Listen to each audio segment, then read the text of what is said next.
June Bugs and Summer's Nights. Heart Stories from the Midwest. Written by Donis Slusser Crane. Chapter 27. Gone Fishing. The next morning I was awake early. It took a few seconds for me to remember where I was. Momma and Daddy were already up. Daddy was sitting at the picnic table, drinking coffee and smoking. Momma was standing over the open campfire, stirring onions and potatoes in a cast-iron skillet. After the potatoes were done, Momma spooned them into a big metal bowl and covered the bowl with a tea towel. Next, Momma fried bacon, and after it was finished, she broke eggs into the bacon grease to fry. Our family would have a big breakfast that first morning at camp. After breakfast, Daddy said, "Come on, kids, let's go up to the office and rent a fishing boat." Tommy and I jumped up, ready to go. The office was only a short walk away from our campsite, back at the entrance of the campground. The office had a little store on the front, stocked with merchandise that campers might need at their campsites. A person could buy bread and pork and beans, pickles, potato chips, toilet paper, cans of weenies and crackers, and lots of other good things. Along the walls there were fishing rods, reels, bobbers, hooks, and seining nets. A wide red cooler was plugged into the wall just inside the door. It was 3 feet wide and 4 feet high. The motor made a humming sound.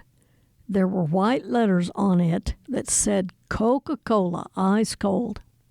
Next to it sat an old Wringer washing machine tank that had water running into the top and draining out a hose that carried the water back to the top again. It had minnows swimming in it. The fishermen could seine off as many minnows as they thought they might use that day. A dozen minnows cost 50 cents. I pulled on the screen door and stepped inside, out of the sun. It was already getting hot. It was cool and dark inside. It took a moment for my eyes to adjust to the dimness before I was able to look around for a familiar face. Mama's older brother, Ray Mulder, and his wife, Florence, worked at Green's Mill Camp. Uncle Ray said, "Hey, Tommy. Hey, Donis. Grab a cold drink out of the cooler. It's going to be hot out there today. Oh, and be sure to tell your sisters to run up here later today. They can have a cool drink too." I was excited. A cold drink was a real treat. I lifted the lid of the deep electric cooler, stretched my head and neck over the opening, and peered down inside. The chill from the ice and cold water steamed up my glasses. I waited until the lenses cleared up so I could see. There were rows and rows of various flavored soft drinks chilling inside. They were hanging by their bottlenecks between metal slats that ran the whole length of the cooler. The only thing I could see was the color of the bottle cap and the words printed on the cap. I could hardly make up my mind. Finally, I picked a knee-high chocolate soldier, and Tommy picked a strawberry-flavored knee-high. We opened our bottles on the bottle opener that was attached to the front of the cooler, and the bottle caps fell into the metal reservoir. "Thank you, Uncle Ray," I said. "Thank you, Uncle Ray," Tommy echoed. While we were in the office, a car pulled up outside with Uncle George Kincaid inside. "Hello there, Max." "Hi, Donis girl. Hi, Tommy. How you be?" Uncle George called.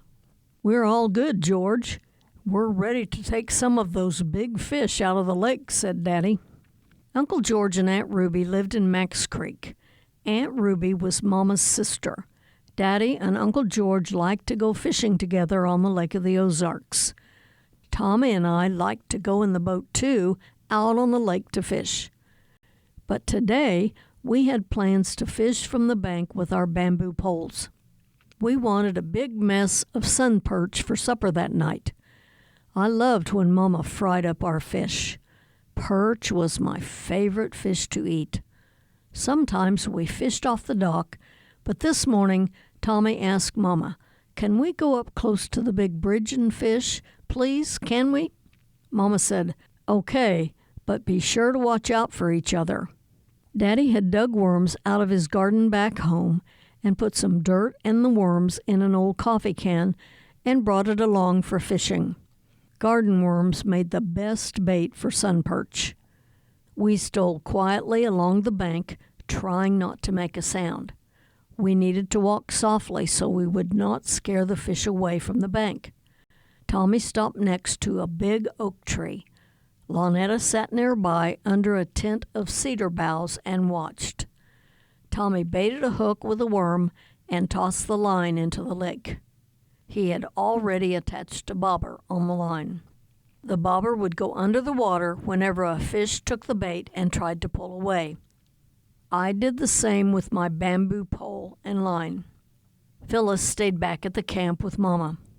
Suddenly, I saw Tommy give a jerk on his bamboo pole and saw a silver flash in the air.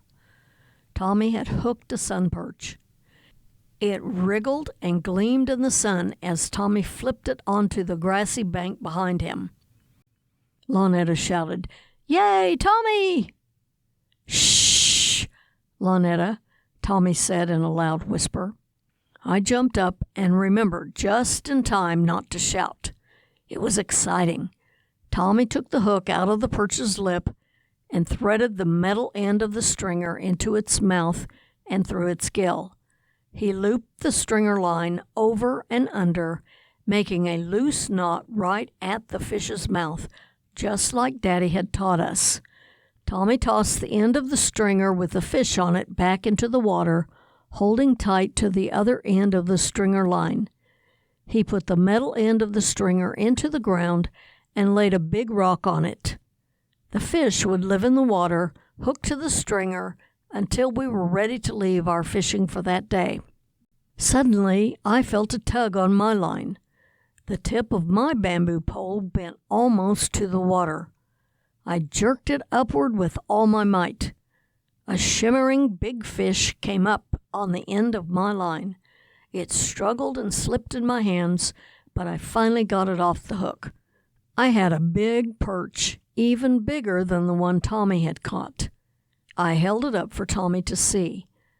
Lonetta jumped up and down and clapped her hands. She was excited to see us catching fish. I walked along the bank up to where Tommy had left the stringer, held tight under that rock. With my foot on the stringer, I lifted the rock carefully. I pulled Tommy's fish out of the water and threaded the metal end of the stringer into the mouth of my fish and out its gill. When I slid the fish down the stringer line, it fit next to Tommy's fish, and I flung both fish and the stringer line back into the water. I made sure the metal end was held tightly under the big rock. Then I baited my hook and lobbed my line into the water again. Lonetta always wanted to go with Tommy and me when we fished, but did not really like to fish. Most of the time she would run up and down the bank back and forth between me and Tommy. She ran to Tommy when he hooked a fish, and then she ran to me when I hooked one. Lonetta clapped her hands and jumped up and down every time one of us caught a fish. She would never take a worm out of a can and thread it on a hook. She didn't even hold a wriggling fish to remove the hook from its mouth. She didn't like the slick fish and squealed when Tommy tried to make her touch one. She was a good fishing cheerleader, though. Tommy and I liked having her there to help us celebrate our catch. It was all part of the fun. I stayed with Tommy and Lonetta the rest of the morning on the riverbank, fishing and stringing fish. Even though it seemed like a long walk to us, it was really just a few feet up the riverbank from where the camp was. Sound carried down through the peaceful valley where the campground was, and Momma could hear us hollering when we caught a fish. By late that morning we had a stringer with a lot of fish. Tommy admired my fish, and I admired Tommy's. Finally, we tramped back to the camp to show Momma our catch. Momma was so proud. She said, "That will make us a good batch of fried perch for supper tonight. You kids go put the fish back in the water down at the dock, and wait for Daddy to help you skin them. We tied the stringer to the dock and put the other end with the fish in the water so they would live until Daddy got back. We hoped Daddy and Uncle George had gotten their share of fish out in the boat on the lake, but we were excited to show Daddy how many fish we had caught. Daddy and Uncle George did catch some fish out on the lake that day. When they got back to camp, Daddy brought their fish over to the table on the dock. He brought his big, sharp fishing knife. "Come on, kids, let's skin us a mess of fish." He handed Tommy and me each a small paring knife. We were not old enough to handle the big knife. It was sharp and heavy. A slanted wooden shopping table was built on one end of the dock with a hand pump attached to the end farthest from the lake. Water could be pumped directly out of the lake onto the table. The table was high enough Daddy could stand beside it and skin his fish. The table was slightly slanted with the lower end toward the water. As Daddy skinned our catch of the day and pumped water over the mess, the water ran off the table and right back into the lake. Tommy could look over the edge of the table, but I was a little taller and could reach up on it. Daddy cut off the heads of the fish, and then he cut straight down the fish's belly, slitting it open from its lip to its tail. He handed each fish first to me and the next one to Tommy. With our small paring knives, we scraped off the silvery scales. We had to work kneeling down on the wooden dock because Daddy was standing at the table. Tommy and I stripped out the fish's inside. We threw the guts directly into the lake. Daddy said the turtles would eat them. I was having so much fun, but I had a naughty thought about Phyllis and Lonetta. They are such big, scaredy cat girls, I thought, but I didn't say so out loud. I was glad I could work with Daddy and Tommy. My sisters never wanted to help with the skinning of the fish. They were squeamish and afraid. I wasn't scared to touch the fish. Besides, if Tommy could do it, I was bound and determined that I could too. Sometimes I secretly wished I was a boy. The big wash tub was full of fish by the time we were done, and it was time for supper. Momma dipped the perch in cornmeal and fried them in a skillet full of hot, melted Crisco. She also fried up a big batch of potatoes and onions. Uncle George's family, Aunt Ruby and Imogene, came to the creek bank to share supper. Aunt Ruby brought coleslaw, sliced tomatoes, and cole remorges, a German recipe. She also brought an apple pie and a blackberry pie. I did not know what the name meant, but I knew how cole remorges was made and how good it was. Aunt Ruby peeled and sliced cucumbers and onions. She put them in a bowl, added a pinch of salt, and covered them with water. The water and salt made the vegetables crisp. She let them sit in her refrigerator for about an hour. After they were chilled, she drained the water from the bowl, added fresh water, and stirred in vinegar and a little sugar. She put them back into the refrigerator. She made them the day before because they are best that way. I ate my fill of fried perch, a big helping of coleslaw, tomatoes, and cole remorges. I left room for 2 slices of the apple pie. It was a fine supper. After everyone was finished and full, Momma put Rusty's baby bathtub on top of the picnic table at one end. She poured water in a big pot on top of the Coleman stove in the camper. When the water boiled, she carried the big pot out to the picnic table and dumped the boiling water into the baby bathtub. She added in a little cold water and a little dab of Joy dishwashing soap. Aunt Ruby washed the dishes in the little bathtub while Momma wiped the crumbs off the red and white checkered tablecloth. "I'll dry dishes," I volunteered. I liked helping Aunt Ruby. Together we set all the food into the back of the station wagon to protect it from the wild animals during the night. We left everything else in the middle of the picnic table and covered it with a tablecloth. Daddy stirred up the campfire and got its flames burning hot. Momma and Aunt Ruby pulled folding chairs close to the fire and sat down next to each other. Daddy and Uncle George sat nearby on a log, planning their fishing day tomorrow. Tommy and Lonetta and I sprawled on a blanket pulled up close to the fire. We talked about our day and planned our fun for the next day.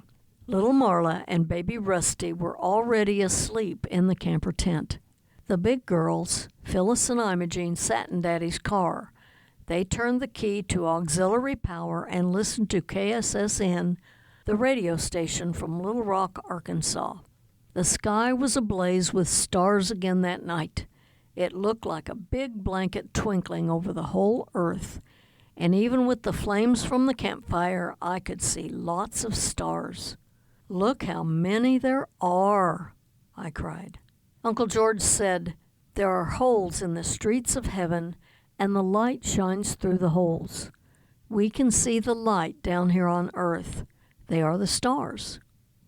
I liked that idea and began to think about heaven. About 9 o'clock, Uncle George, Aunt Ruby, and Imogene loaded up in their car and headed back to their home in Max Creek. Then it was time for bed. There was no argument from us kids that night. We were all tired. We knew tomorrow would be chock full of all new adventures.